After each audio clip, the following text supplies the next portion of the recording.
with that, we have Stacey Sude next. I want to acknowledge that over the last 7 years, we've had nearly 1,000 virtual volunteers around 40 countries research various herbal approaches to mental health, from ashwagandha to rhodiola to lemon balm, which Stacey is going to share some results of the experiment we conducted in this very contextuality, as well as some of the journey that we are on to get to right relation with our future selves through right relationality with plants, and how we can be in intertwincularity with ancient humans who co-evolved with plants such that they were able to adapt, because this is a co-adaptive contextuality. It was not only the plants evolving or only humans evolving, it was our parallel evolutions. And the ability for us to embrace the ancient gifts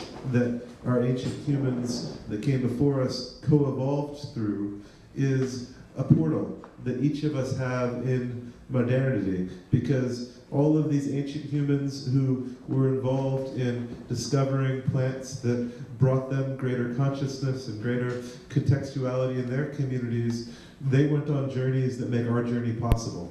And so in the spirit of being radically cumulative with the ancient past, I'd love to introduce Stacey here. Are we ready? I want to invite you all to grab yourself a plate of that delicious food.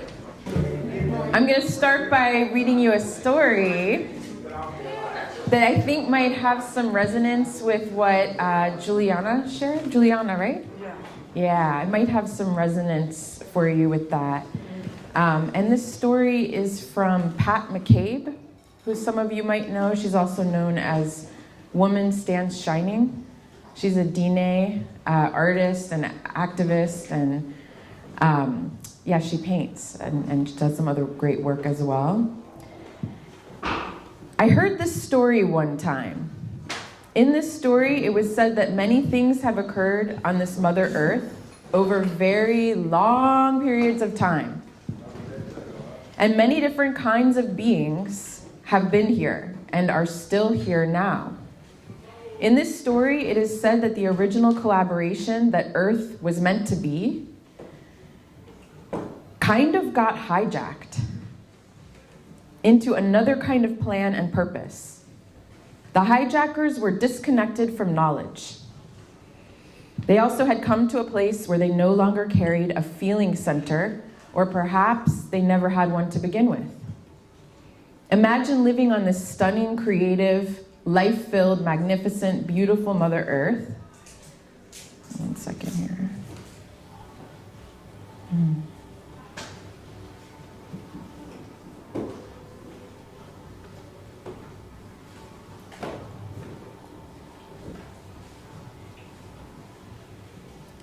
Sorry, one moment. I have a technical difficulty. Can I help, or are you okay? I think I got it. Imagine living on this stunning, creative, life-filled, magnificent, beautiful Mother Earth and not have any capacity at all to feel any of your experience here. As a human woman who moves from a profound feeling center, I experience overwhelming feeling witnessing her every day, every hour, every moment. Even though they could appear to be like human beings who could scarcely keep from feeling all the time unless they were tormented out of this inherent capacity. Because these hijackers had no feeling center, their response to Mother Earth was very, very fundamentally different from their human counterparts. Because she could not move them in their hearts or feelings. She looked like an inanimate object to them. She looked like a resource.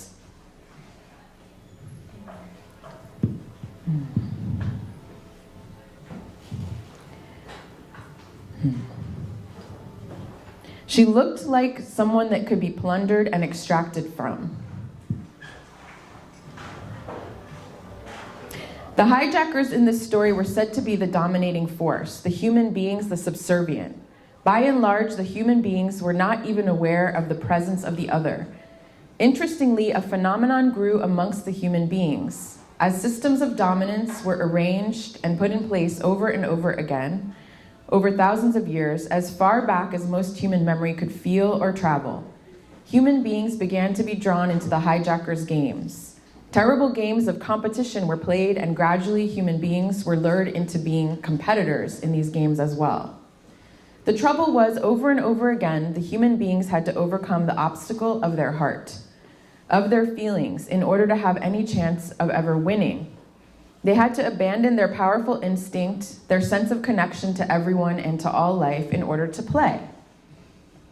They had to be willing to kill people, animals, plants. They had to be willing to gouge and poison. All the while, their hearts were in agony. How could they know that their competitors had no such obstacle, no heart, no feelings to contend with? The heartless competitors lured them farther and farther away from their nature, from their center, from their primary power, away from their heart.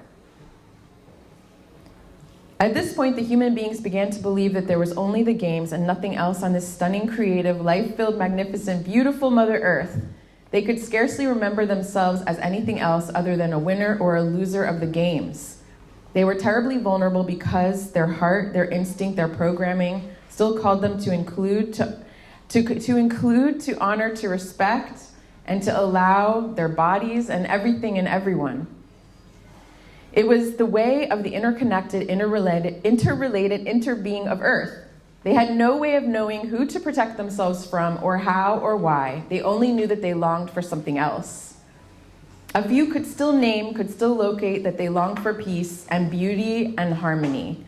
Though many had never witnessed it or could ever even muster ancestral memory of it, they had an unshakable feeling that something else was possible, something glorious, of fulfillment beyond their wildest, most feral dreaming. So I just ask that you kind of have that story in mind. I'm going to share a little bit about the work that I'm working on. And I do collaborate with Bobby on some of this, as I mentioned. But yeah, I'm asking the question of, I'm in inquiry with, what does it look like to collaborate and co-create with the whole living world? Rather than just extracting resources. So I have my plant friend here with me. This is a lemon balm plant. I'm just having this here so we can kind of reflect on this as a living being. That this is an agent. This is a living being, even though they don't have a face. So that's something to think about. I'm gonna hold that here aside.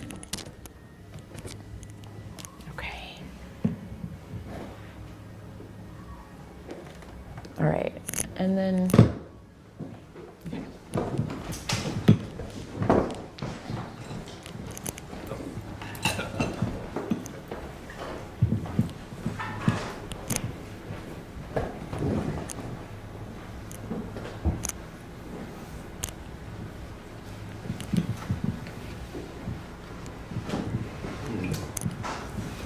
I don't seem to be plugged in. Thank you. Yeah.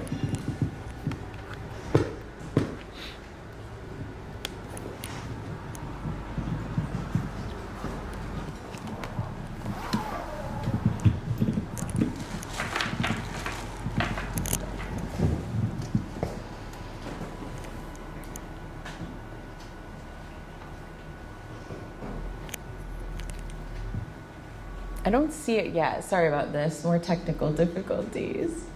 So depending on your display, this might be the extended display. Yeah. Drag your window over to. Okay, I have my. The mirror of your desktop. You want to see if you can? There it is. I saw it. Yep. Oh, okay. Yep. Okay, let's see. So we can present in full screen.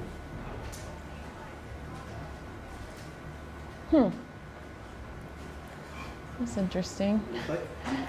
It doesn't click. I can Okay. only see it there, by the way. This interview. You see it.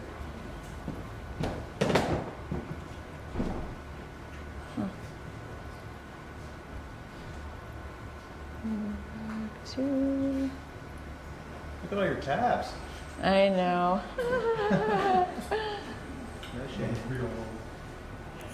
I can't see it here, so.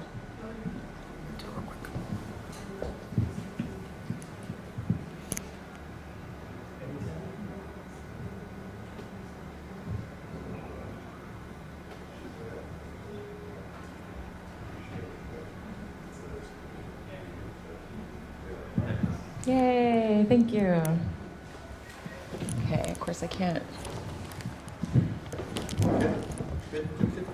All right, okay. So I'm gonna talk to you about my project I've been working on for the past few years. Currently, I'm calling it the Medicine Shed and the Medicine Studio. And it's a kind of bioregional multimedia research and development initiative.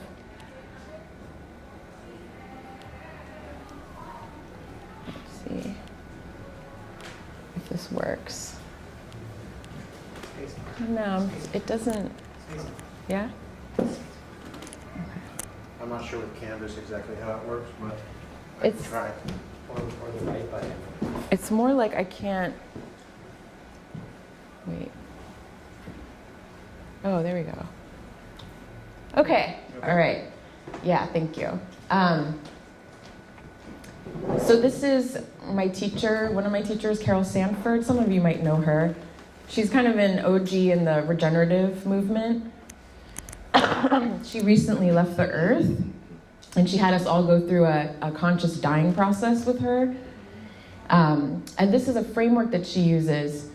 It's a way that you can kind of analyze, your presence in the world and your work in the world. What paradigm are you operating in? Is it extract value, arrest disorder, do good, or regenerate life? And as we all know, a lot of our industry is at the extract value level.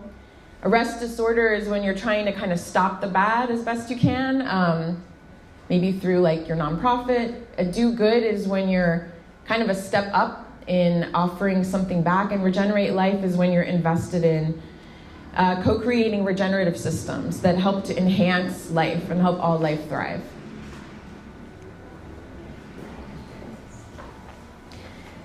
What we conjure and cultivate: natural product and medicine development, participatory research and development, some biodata art, science storytelling, and ritual science theater, and education. Connection, communication, and collaboration with community, plants, animals, and the living world in general. So this is all very much in early stage development, a lot of pilots so far. The project is a multimedia participatory action, research, and development project at its highest form that aims to elucidate the efficacy of bioregional natural medicine and ethical communication and consent for all stakeholders, if you can imagine that, of all species. So currently what I've been doing for the last 12 years: product and impact strategy for natural products, essence to prototype, technical launch support, science, quality, regulatory, and supply. And this is basically like my little visual portfolio of my clients and projects that I've worked on.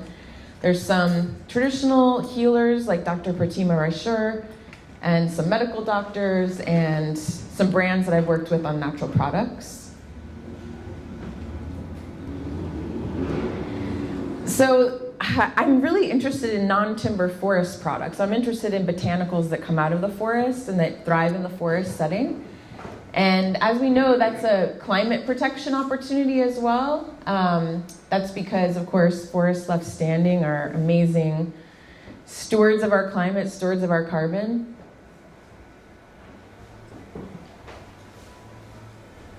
So just an example of a forest herb is American ginseng. This is like a high value herb. The 2 billion existing global market is probably higher now. And this information is coming from One Woodland. So they actually do forest grown ginseng in upstate New York, in the Catskills area.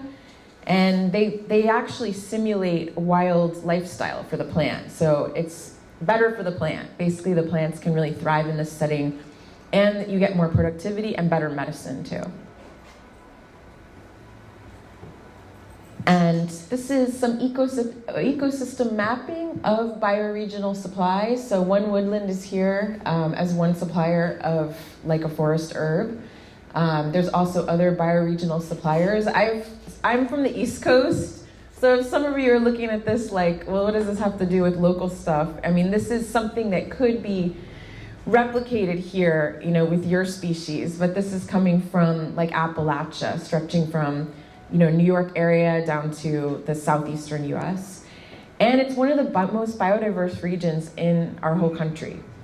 It's a really fascinating place, especially southern Appalachia. It matches the main herb growing region of China geographically and was a hub for traditional Chinese medicine in the early 20th century where it was grown there. These are some other potential collaborators here. There's actually United Plant Savers works on medicinal plant conservation, and Forest Grown Verified is a cert that verifies if something was grown in a forest setting.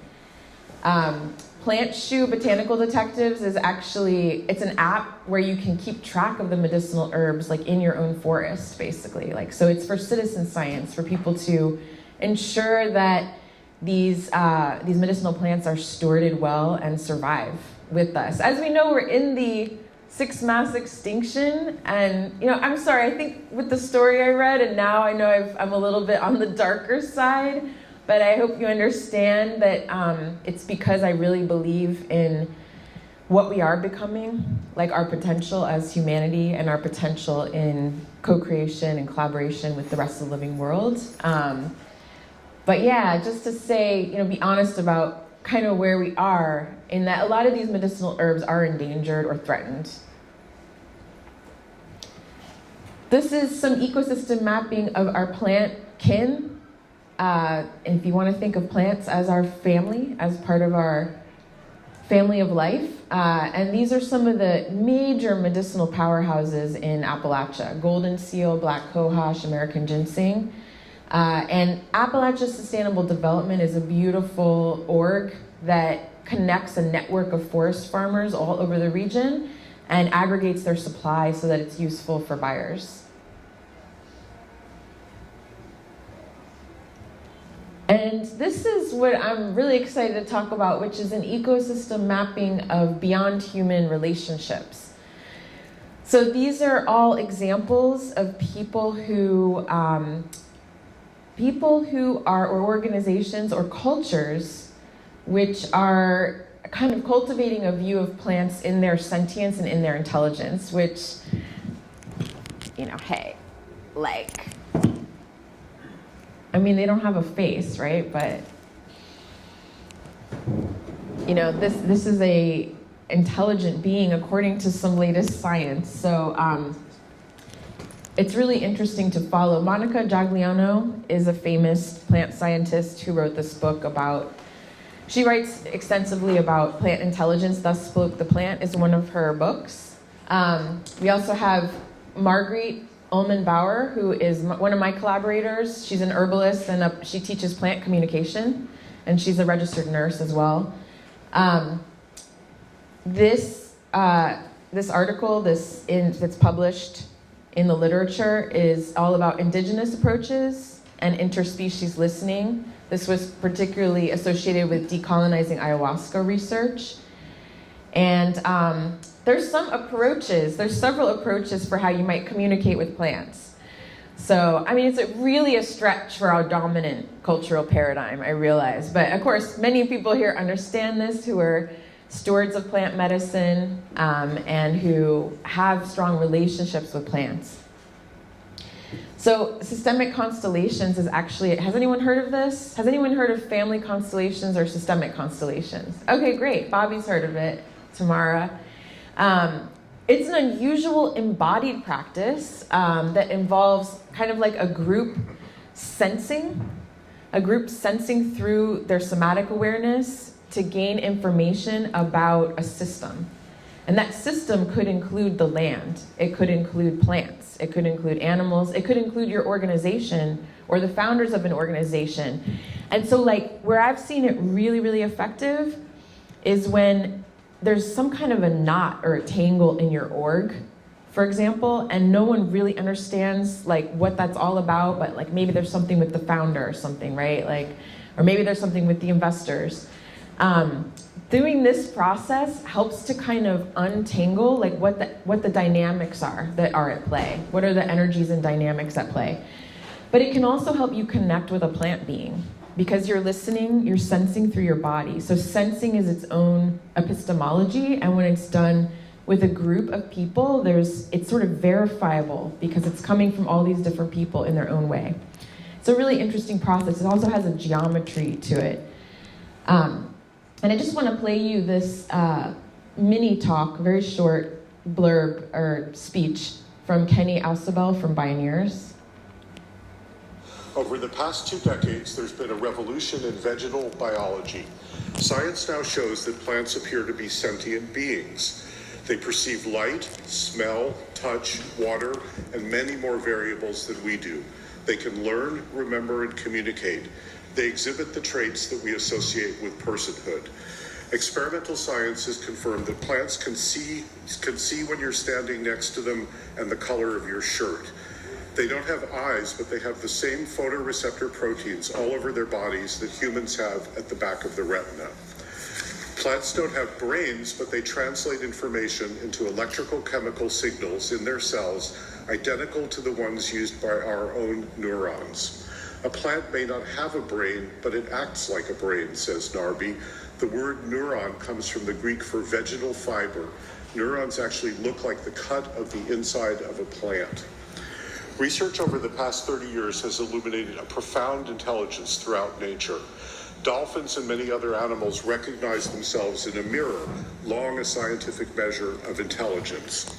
Pigeons have better memory for paintings than do college students. Pigeons have better could you hear that at all? You can hear that? Okay, cool. Pigeons have better memories than college students about certain things. Okay. We're all still kind of learning this together, right? I mean, because a lot of this is new. Some of it's ancient and some of it's future. It's both ancient and future. And thank you so much for that theme, Mikhail and Brother Peace. I think it's a beautiful theme, and I think that everything that's been shared tonight connects with it in some way, and it comes from their talk, which is coming up next. So I just also wanted to shout out the animals. My talk is about plants primarily, but I wanted to shout out animal intelligence while I was at it and just mention that a lot of our medicinal herbs, there are multiple stories in multiple cultures that we learned from animals about the medicine. So we tracked animals and we saw how they were treating, an ache or a pain or a burn. Recently there was a really viral photo or video of, I think it was a baboon. It was some kind of primate, but this primate was putting like a salve, like chewed up a leaf and put it on like, a raw scar, a wound on their face, and it healed up completely. So this is kind of like forgotten knowledge, or we don't acknowledge where some of our knowledge came from, which sometimes comes from animals. So this is just a little bit about the participatory research that I've been doing, which is a collaboration with Crowddoing's Flourish.science initiative, which Bobby mentioned in my intro.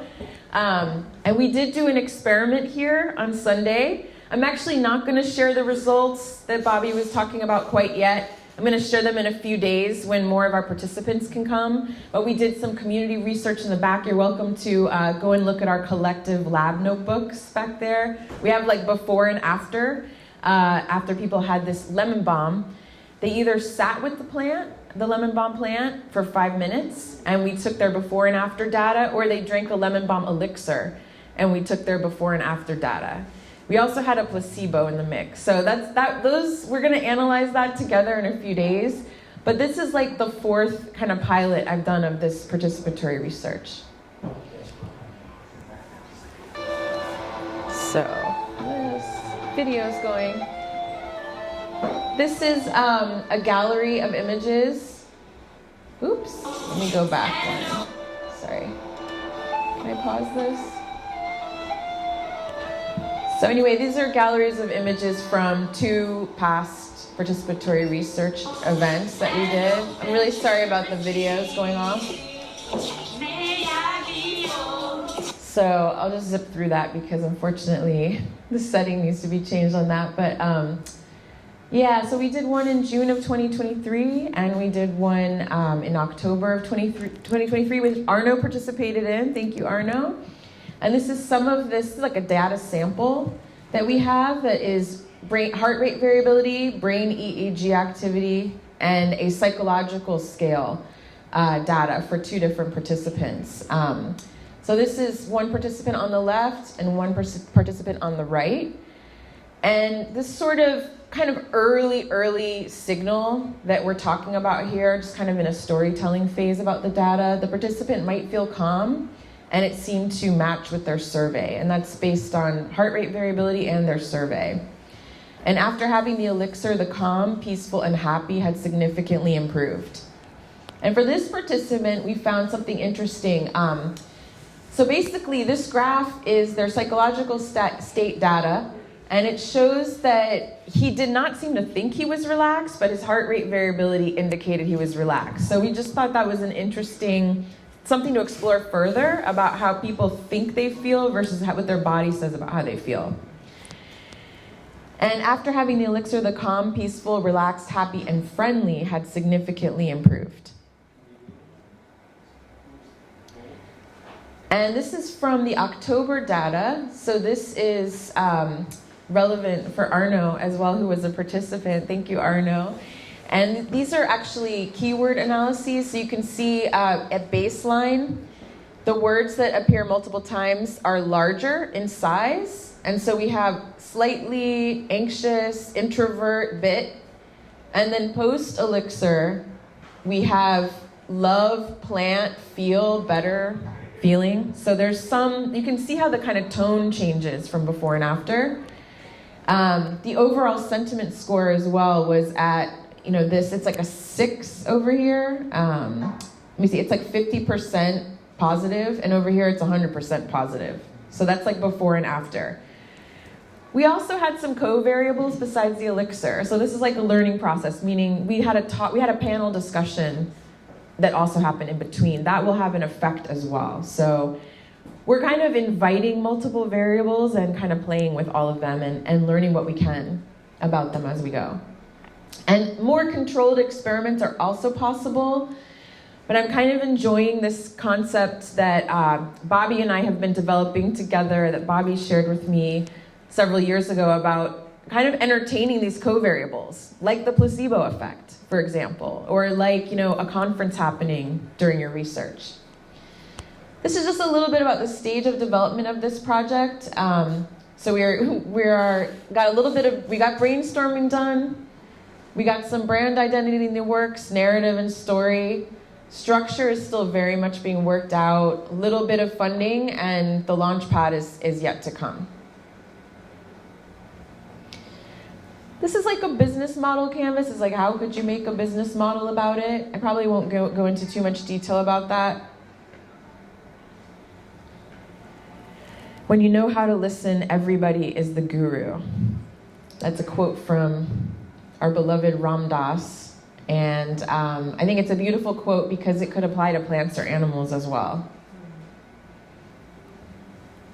Or your body, for that matter. That's my contact information. Any questions? Comments?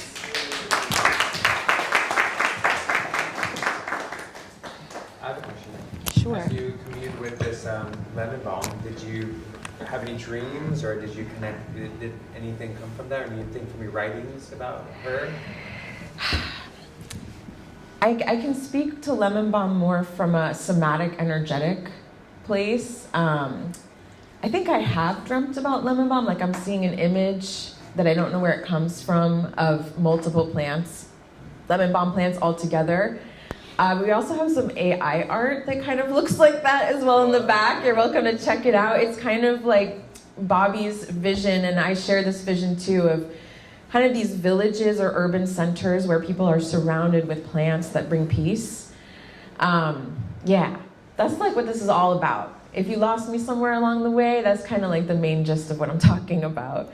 But yeah, for me, lemon balm is, and I do really value our sensing, our unique individual sensing of how the plant is affecting us. As that's part of the data for me. The idiosyncratic, personal, subjective is also data too. And for me, lemon balm is a cooling. It's a greater spaciousness, it is a relaxing, but it's almost like an openness. It's like it's a settling, but it's more cool, open, spacious, almost airy. And of course, traditional herbalists have in ancient times and till today talked about herbal properties this way. They talked about medicine this way. They knew the properties of the medicine and what organ the medicine affects through somatic and energetic information. Was it hot? Was it cold? Was it dry? Was it moist? And where does it go in the body? It has an affinity for something. When you take it, you can feel it go somewhere.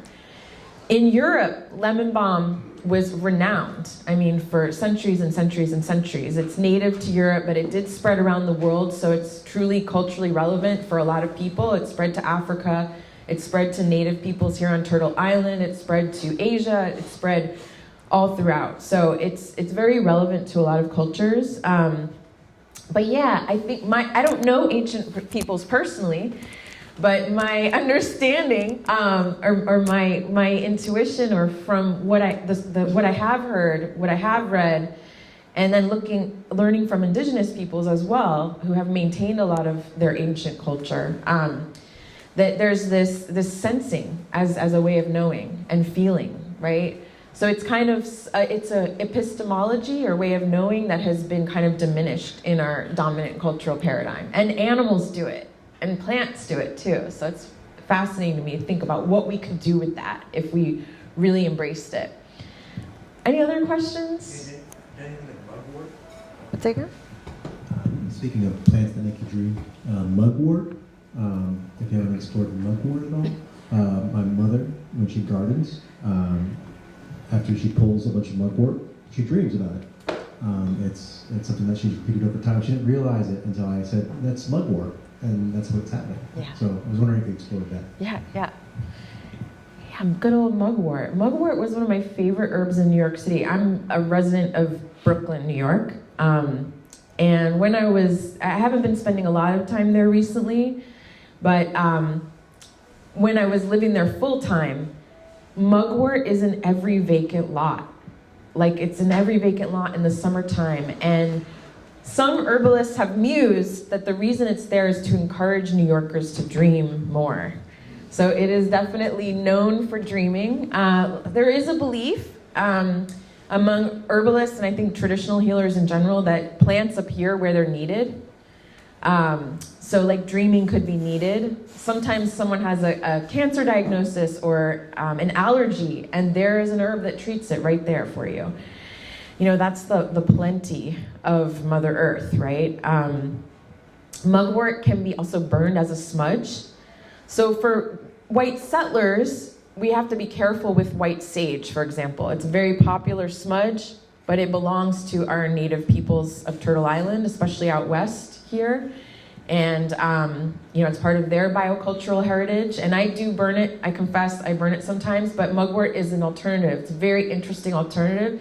You can also put mugwort under your pillow to encourage dreaming. That's the traditional practice. And you can drink mugwort as a tea or smoke mugwort as well.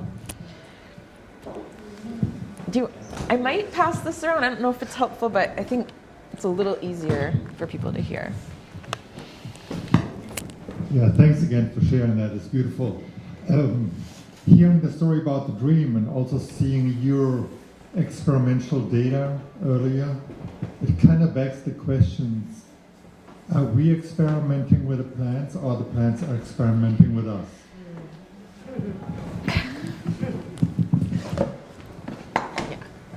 Yeah, thank you so much.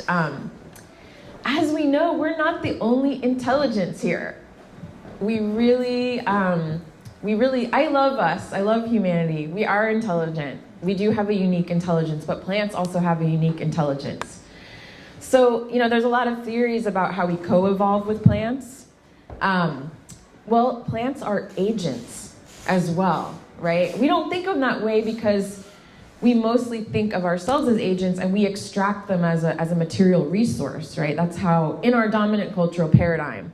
But in indigenous cultures, there's more of an emphasis on reciprocity, right? And I think in an emerging culture here as well, amongst us, And amongst our circles, as our circles are growing, we're interested more and more in reciprocity.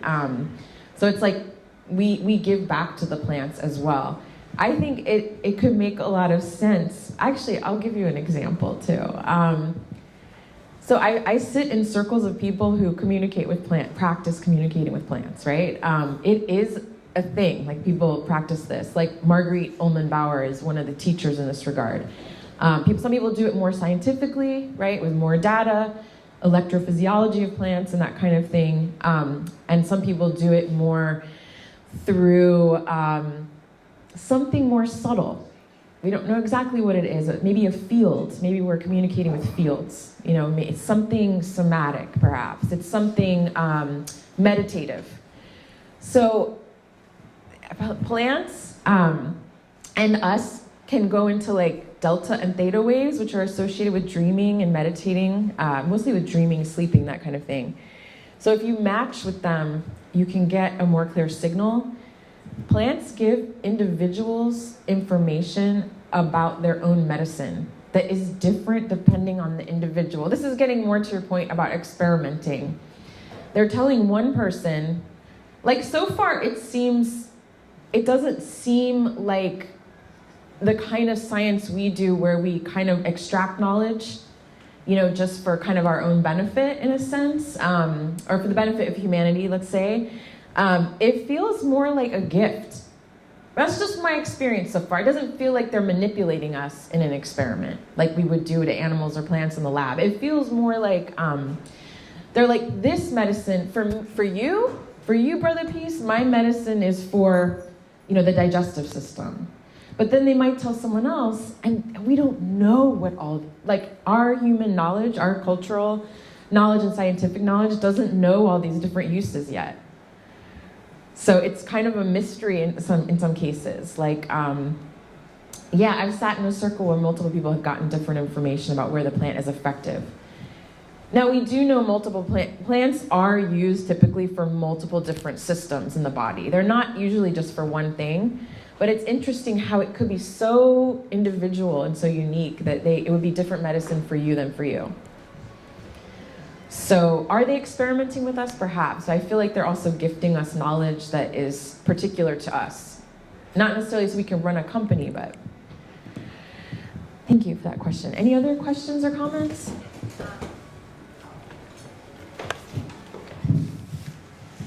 You mentioned, Phil, when you were answering the previous question, and going back to the beginning of your PowerPoint, you also shared that your teacher, when she was passing away, she invited you guys for that consciousness dying. That's like, I'm just so curious because there's been a ton of talk in like science realm and other realms like psychiatry about consciousness, and it's such a intangible concept that everyone is trying to grasp, and whether they run experiments or whether they just dive deep, having all this kind of theory about it. Yeah. So I'm just curious about the experience you had through that process, or can you share a bit more about like maybe what you have learned or realized, or things that you didn't know before about consciousness? Yeah, sure. Thank you. Oh my gosh. All right, this is a tough one because it hurts, kind of. So Carol Sanford was so fierce in facing her death. It was scary. Like, it hurt. It hurt me. But of course, she's doing that for a reason. She wants us all to die well and not die in like a psychological, psycho-spiritual suffering. And that's really why for 2 years, we were part of her dying process as her community. And she had Lou Gehrig's disease. So it was like she knew she was slowly declining, and she had a whole medical team and a naturopathic team and all that. But she really put us to the task of facing it with her. And one of the tools she used, which might be useful to some of you if you resonate with it, is the Tibetan Book of Living and Dying. So she actually asked us to read for 49 days from this book, chapter 13. It has a practice called the FOA, or POA, I think it's pronounced. And it's a practice of kind of imagining your own life force merging with the great life force, in a sense, or whatever your perspective of God or a great spirit, a greater spirit. You know, again, 49 days is really interesting because it's. Have you heard of this concept of the bardo? Probably some of you have heard of it. I had learned it for the first time through Carol. And so she wanted us to read from this because she would be in the bardo for 49 days. It's like kind of like a holding place for souls to like heal and develop before they go to the next life, go to the next womb. So is there any way I could build on that for you, or how does that answer your question? Yeah. So I just want to, I guess, know what the process is generally, because not many people talk about that in particular, and especially with the close ones. Yeah. So that's also part, could be potential trauma trigger, you know, for some people, and how if the nature, like the plants and herbs, can help building up the healing process. Yeah. I mean, plants could really be a companion in that process. I don't know if they were for Carol, but obviously psychedelics are part of people having a dying process that is more conscious and more held, more loving, more secure potentially. But also that more conscious is kind of facing it on. And I feel like, so some say we are in the great dying right now. It's not really the solar punk vibe, I realize, okay? Like, I also believe in the bright future, but there's something called the Great Turning that comes from, I believe, Joanna Macy, who is a very well-known ecological thinker, an activist against nuclear proliferation. She's like 90-something now, but anyway, this idea of the Great Turning is that we are in the sixth mass extinction, and something needs to die for something to be reborn. That's the gist of it. But something beautiful is being reborn. That's like my commitment. Because we're here, right? I mean, for me, everyone's belief is different and everyone's culture is different. But for me, I think what I've come to believe is that we are here with these great powers of intellect and technology and science and all of this, because we have this great responsibility. And we have these opposable thumbs and everything, right? That make it easier for us to have all these elaborate tools. But that great responsibility could be custodianship or stewardship of the living world. So, you know, I think that's maybe our potential, our great potential. But dying might be part of that. Like, it's really hard because our culture doesn't face death head on so much. I'm just kind of speaking as an American here because I feel like I borrow from a lot of cultures because I'm in a mix. I've always been in a mix of cultures my whole life. So, but I would love to hear if anyone else has thoughts on dying, the great turning, something like that. Yeah, please, Juliana. I just want to continue from the water point of view, and it's so plants, animals, and humans all have in common the water. And when you were talking about the intelligence in the plants, I think all that have water has that intelligence. So we are no more than the plants because plants are a fractal of this universal intelligence that is expressing now in these frequencies that is every plant that then have a synchronicity with the other creatures that is close to these plants. And then for me, the dead, I think this like the cycle of the water, and these 49 days is like at the time that the water is evaporating from the body, and this evaporation is the way how we return again into the ether and come back into this cycle of water. It's like the water is looking for, it's the vehicle of the consciousness revealing to themselves. We are here to be alive, you know? and this mystery, and how the mystery is responding to the mystery. And then all these connections with these different frequencies is just showing the cycle of the water all the time.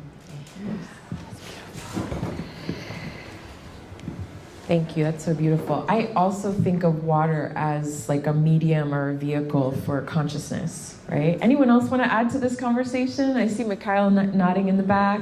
Anybody? So people want to add to this? Yeah, okay, well, you want to add something before I move on, or you can shout it out from the back too. I'm just happy to hear this conversation. Like y'all said, definitely not something that we speak about the rest of society, but a lot of ancient indigenous cultures, it was part of their rites of passage, and it was a part of their initiation to going into the afterlife. And we may not think about it as much as humanity, but we're part of the life cycle of all creation. The plants, the water, but also the planets, the cosmos, the universes and galaxies. So it's a continued life process, a cycle. And it's many life cycles when we've been outside of the human body. We might have been a planet during the life cycle. We might have been a part of a tree, or might have been an animal. But it's many different cycles within life. But appreciate where we are now, and just being able to have peace before we transition. That's definitely the key of life, I believe. And every day we move towards that. But it's nothing to fear. It's nothing to feel like it's the end of the world. It's something just to understand and to sit with it. And then, from here, life can be a lot more easier. So I just appreciate the conversation. Oh, thank you so much. Well said. Thank you. You want to ask one more question? And then probably we'll move on, because I want to get to our next, please, go ahead. I want to ask you about a particular plant. I was at the Ibogaine conference in New York in December, and since then I was, sorry, I don't know which way to turn it. Sorry, you want the mic closer. I'm not used to this. I was at the Ibogaine conference in New York in December, and there were 20 people there who were incredible world experts, but it was open to the public and hardly anyone actually came. I was incredibly impressed that this plant can cure addiction. And everybody who was there said, I'm going to dedicate the rest of my life to this plant. I since then went to Jamaica and helped start a Ibogaine processing facility there. And I realized that even though this plant works, there's lots of anecdotal evidence, it's not used. And I'm trying to figure out why not, when it's obvious that it cures addiction in 2 days and doesn't have an 18-month period of withdrawal, which kills people. Yeah. It's pretty simple. Yeah. I'm going to respond as a non-expert, to be clear. I just want to say, I read about psychedelics, so I'm familiar a little bit with Ibogaine. There might be people here in the audience who know more than I do, but I've heard the same thing, that it can cure you like that. I mean, I've also heard it described as a rite of passage medicine, like that it helps you get from child to adult. It helps you mature and know your purpose, which kind of makes addiction irrelevant in a sense. But again, I'm not an expert. I will tell you regulatory-wise, I do have some knowledge of regulatory stuff because I worked in the natural products industry. And just as we know, like it takes time to build like a data set that like the FDA will find reliable, or another regulatory body. But so I mean that's part of it. It's also, as you know, psychedelics is a very much an emerging industry. It also has a biocultural heritage, which has to be honored, which isn't the pharmaceutical model, right? I mean, it's like, wouldn't that medicine maybe be even more effective if it's offered to you in a cultural context, in its biocultural context, like with ceremony and all of that? I mean, you're kind of out of it, and you have to have your heart monitor. Oh, wow, okay. So you've experienced it? No. Okay. Anybody else want to add? I'm going to say that there's a lot to it. I would like to talk to the person working on. My friend had an Ibogaine clinic in Mexico. There's a lot going on there. That's a big topic.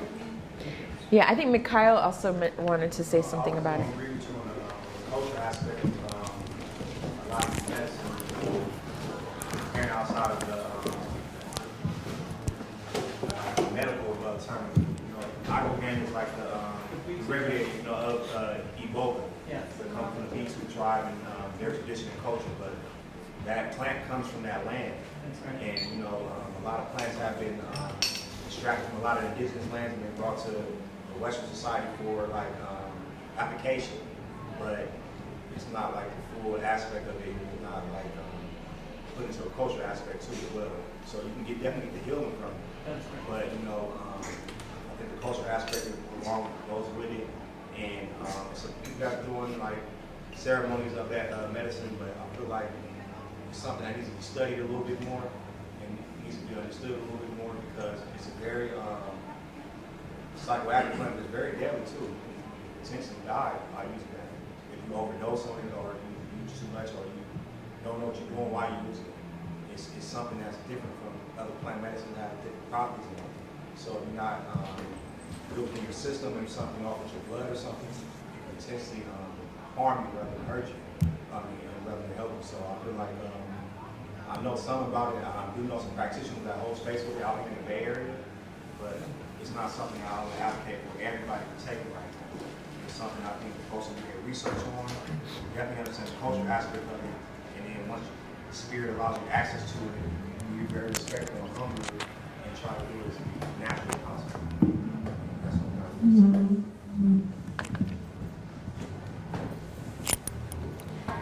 All right.